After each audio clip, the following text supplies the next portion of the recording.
Мы займаемся аналізам экалагічных наступстваў паўнамасштабнага ўварвання Расіі в Украіну. І тут ёсць два бакі. То першы бок, зразумела, негатыўны, гэта ўплыў на экалогію, гэта ўплыў на асяроддзе, гэта праблемы з акупацыяй прыродаахоўных тэрыторый. Найбольш вядомы прыклад гэта Асканя Нова. Яна знаходзіцца пад акупацыяй, і там дырэкцыя і вучоныя з Аскані Новы вымушаны зараз працаваць па-за межамі гэтага запаведніка. І также мы памятаем гісторыю з Кахоўкай, мы памятаем гісторыю зараз з усімі гэтымі абстрэламі НПЗ. То абстрэлы НПЗ Украіны пачались раней, то там і забруджанне і Чорнага мора, і глебы, і паветра, і ўсяго. Але ж таксама вайна яна дае і магчымасці для прыроды. То ва Ўкраіне і Беларусі ёсць такі прыклад, як Чорнобыльская катастрофа, якая яна якраз такі спрацавала на тое, каб узнікла экалагічны рух і ў Беларусі, і ў Украіне. То і вайна таксама дае нейкія магчымасці для прыроды Украіны, для прыроды увогуле рэгіёна. То, можа, вы ведаеце гісторыю па Вялікі Лугі, гэта лес, які аднаўляецца на дне Кахоўскага вадасховішча. І зараз мы працуем над тым, каб усё ж такі вадасховішча не запаўнялася, каб гэты лес можна было сохраніць, каб ён працягваў расці. Ёсць вялікія пытанні увогуле, як выкарыстоўваць тэрыторыю ўсходняй Украіны, якая вельмі забруджана і мінамі, і выбуховымі сродкамі, і гэтак далей. Адзін з варыянтаў гэта захаваць яе як вялікі велізарны нацыянальны парк ці запаведнік. Ёсць таксама пытанне экацыда, то вось у гэтым боку ўсё рухаецца так, што в Украіне ўжо пачалі справы па экацыду. Калі яны перайдуць на нейкі міжнародны ўзровень, то гэта будзе таксама такое акно магчымасцей для шмат якіх арганізацый, актывістаў па ўсяму свету. Мы все ведаем, што такое геноцид, гэта калі ідзе знішчэнне людзей, то ёсць такое ж знішчэнне прыроды. На жаль, экацид не являецца часткай Рымскага статуту. Кажуць про нейкія дзеянні супраць прыроды, супраць наваколля, але ж экацид пакуль яшчэ не ўключаны. Але цікавая гісторыя ў тым, што ў 90-х нулевых годах у такіх краінах, як Беларусь, Украіна, Расія, былі зроблены крымінальныя статьи по пытанням экацида, то можно уже распавядаць некое делопроизводство, некие судовые процессы по пытанням экацида. И вось гэта такая гісторыя, калі некие задокументаваныя некие дзеянні супраць прыроды, разбурэнне, разрушэнне прыроды на вялікіх маштабах, могуць па ім быць прыцягнуты людзі да крымінальнай адказнасці. І гэта можа, па-першае, гэта пазволіць, напрыклад, атрымаць у краіне рэпарацыі. Па-другое, як я казаў, гэта можа стаць часткай нейкага міжнароднага крымінальнага працэсу. І калі гэты кейс узнікне, то гэта будзе вялікі крок наперад для ўсяго экалагічнага сусветнага руху. Даследаванне ўплыву выбуховых сродкаў на глебу, на воду ці на паветра.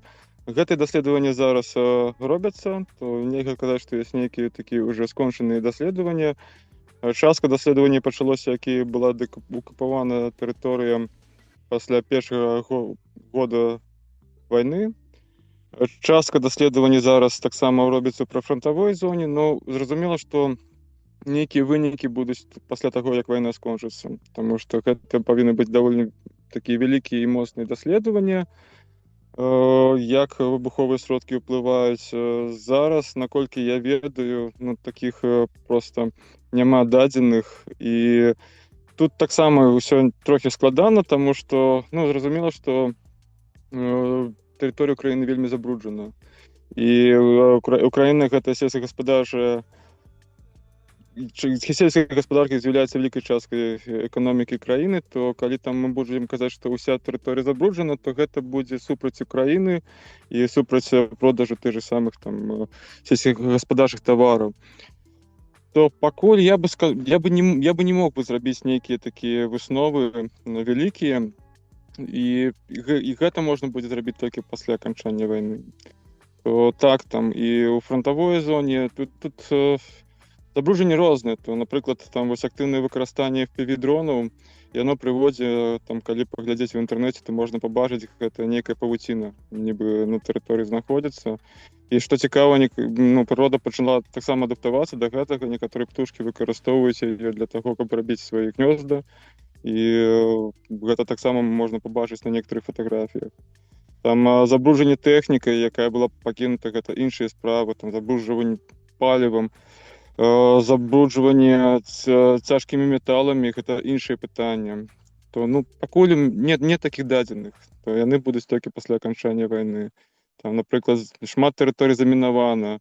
Фортыфікацыя гэта таксама пластикавае забруджванне, гэта забруджванне там рознымі сродкамі, якія выкарыстоўваюць салдаты пастаянна. То есть там, ну, можна толькі прадставіць, колькі там пластыку выкарыстоўваецца кожны дзень, там бутэлькі і так далее. Гэта таксама вялікае забруджванне. То пакуль я не магу нічога такого сказаць канкрэтнага.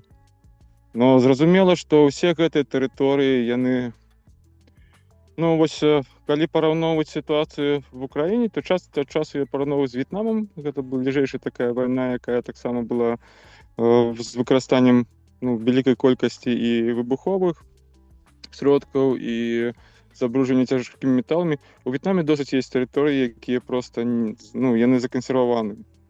То там міны знаходзяцца, там знаходзяцца там тыя ж самыя выбухоўка, і просто гэта такія закансерваваныя тэрыторыі, і там прырода даволі добра аднаўляецца. Можа, самая незваротная змена, гэта, можа, самае складанае пытанне для мяне, гэта пытанне супрацы паміж краінамі.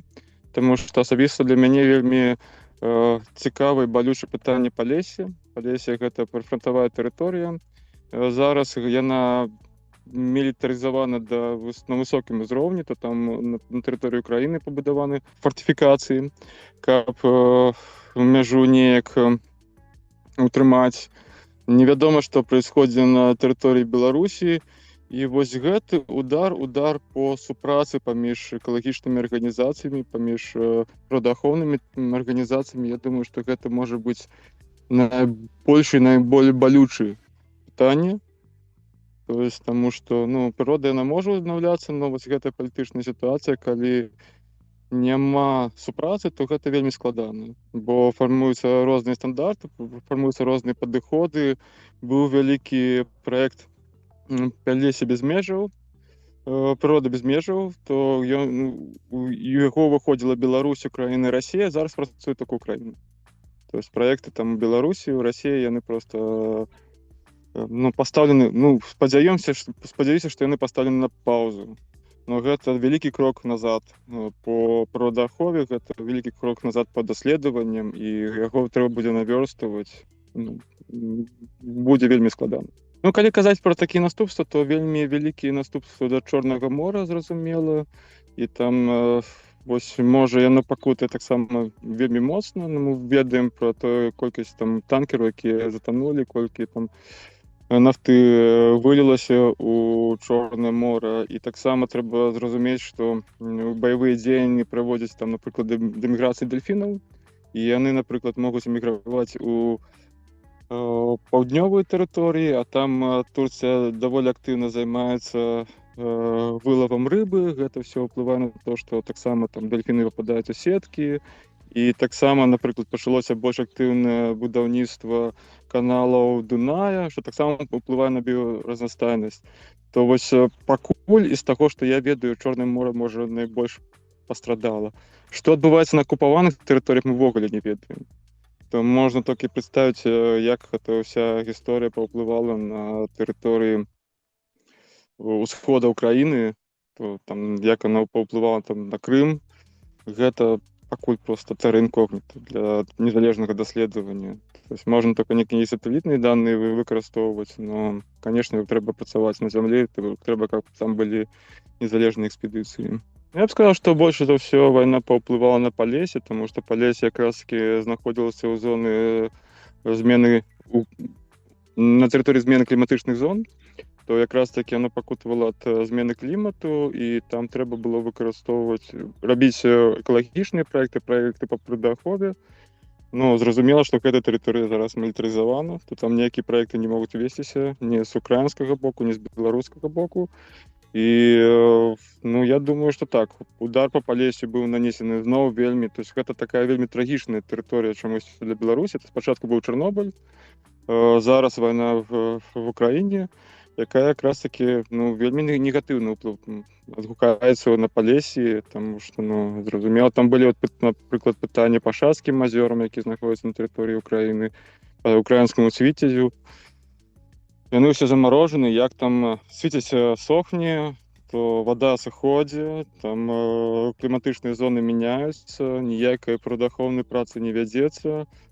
Ну, думаю так, што гэта ну, мы можам згубіць Палесе ў будучыні. Ну, не тое, што згубіць увогуле, яно зменіцца даволі моцна. А гэта, ну, гэта важная тэрыторыя для не толькі Беларусі, но і для ўсей Европы. Таму што гэта і з пункту гледжання біяразнастайнасці вельмі важная тэрыторыя.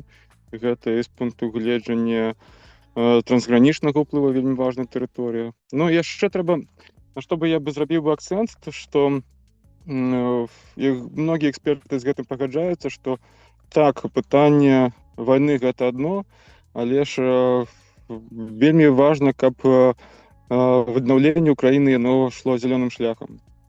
Таму што калі будуць зноў будаваць, аднаўляць нейкую Украіну, то можа быць вельмі таксама моцны удар по прыродаахоўным тэрыторыям, по экалогіі, ну, увогуле па прыродзе. І гэта таксама можа паўплываць на Палесе, то калі там будуць рабіць гэты трансгранічны праект ад Балтыйскага да Чорнага мора, які з дапамогай беларускіх, там ліку арганізацый быў прыпынены, то так, ну, Палесе проста перакапаюць. То вось гэта пытанне, на якое трэба працаваць, на якое трэба рабіць фокус, гэта трансгранічнае пытанне. І ну, тут беларускія арганізацыі могуць дапамагчы даволі моцна украінскім арганізацыям, партнёрам у сваёй працы, потому што і вопыт таксама ёсць. Экалагічныя арганізацыі працуюць, то там, напрыклад, там чэшская арганізацыя Арніка, яна рабіла даследаванні, таксама ёсць вялікія кампаніі, якія арганізоўвае украінская арганізацыя «Разам we stand». Яна якраз такі ставіць мэты паўплываць на санкцыі супраць Расіі і падыходзіць пад угледжання такого кліматычнага актывізму, змены клімату, то яна лічыць, што гэта Расія гэта рэсурсная дзяржава, якая здабывае вялікую колькасць нафты, і калі яна пачне здабываць менш, то будзе менш выкідаў. То вось неяк пытаецца праз гэта таксама ўплываць на Расію. Ну, на мой погляд, як бы так сказаць, пульс і інтарэс да пытання Украіны, ён патрохі згасае, таму што ўвогуле зараз экалагічныя арганізацыі, шмат з іх знаходзяцца ў даволі крызісным стане, то людзі патрохі стаміліся. Но праекты ёсць. Ёсць, напрыклад, праекты таксама, на якіх удзельнічае некаторыя арганізацыі по таму, як разбураныя будынкі, матэрыялы з іх ідуць на будаўніцтва новых будынкаў. Ёсць праекты по усталяванню тых же самых сонечных панелей.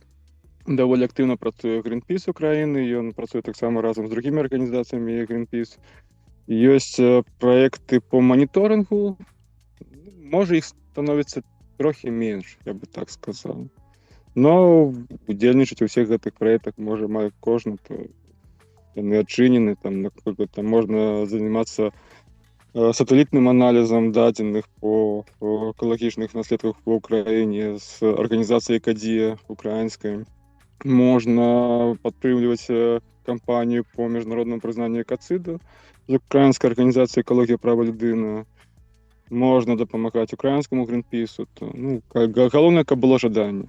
І разуменне, што гэта, ну, гэта тое, што ўплывае ўвогуле на весь рэгіён. То прырода няма межаў, то няма граніцы, то яна пераходзе, зубры пераходзяць з Беларусі ў Украіну, з Украіны ў Беларусь, то ну, якія тут нацыянальныя граніцы? Гэта ўсё адна тэрыторыя, адна зямля. Одна прырода для нас усіх. Я займаюсь пытаннямі Украіны, таму што для мяне гэта як другая радзіма, то я шмат часу пражыў у Украіне і то есть, там, выпадкова апынуўся ў Грузіі і там павінен быў сустракаць вайну насамрэч у Ірпені. гэта просто так выпадак здарыўся, што я аказаўся ў Грузіі. У мяне сябры родныя, яны в Украіне, то неяк падтрымаць іх, зрабіць тое, што ты можаш, гэта для мяне вельмі важна было. І таксама я разумею, што вайна гэта зараз, на жаль, частка нашага жыцця, то і неяк знаходзіць варыянты для адаптацыі ў гэтай вайны, у час вайны, то гэта вельмі важна. Ну от так, я сябе некаторы час лічу экалагічным актывістам, можа зараз у мяне трохі паменш актыўнасці, но я разумею, што экалагічны актывізм гэта форма гуманізму, таму што прырода яна перажыве ўсё, яна перажыве войны, яна перажыве нават там ядзерныя ўзрывы і так далее. А вось наконт людзей гэта невядома. То экалагічныя актывісты яны спрабуюць дапамагчы людзям адаптавацца, знайсці гэтую гармонію ўзаемадзеяння з прыродай, то, так сказаць, трохі слоўдаун.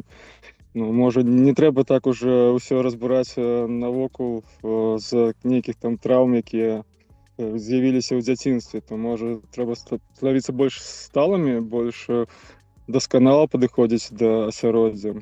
Вось. І падтрымка Украіны гэта то, што мне не было выбара, я лічу. Таму што гэта ўсё-такі там Палесе таксама знаходзіцца там ва ўкраіне і ў Беларусі. Таму як я магу не падтрымаць пытанне Палесе, як я не магу не падтрымаць тое ж самыя Карпаты или там лясы, якія знаходзяцца вакол Кіева, якія з'яўляюцца часткай майго жыцця. Все мы ездзілі в Украіну.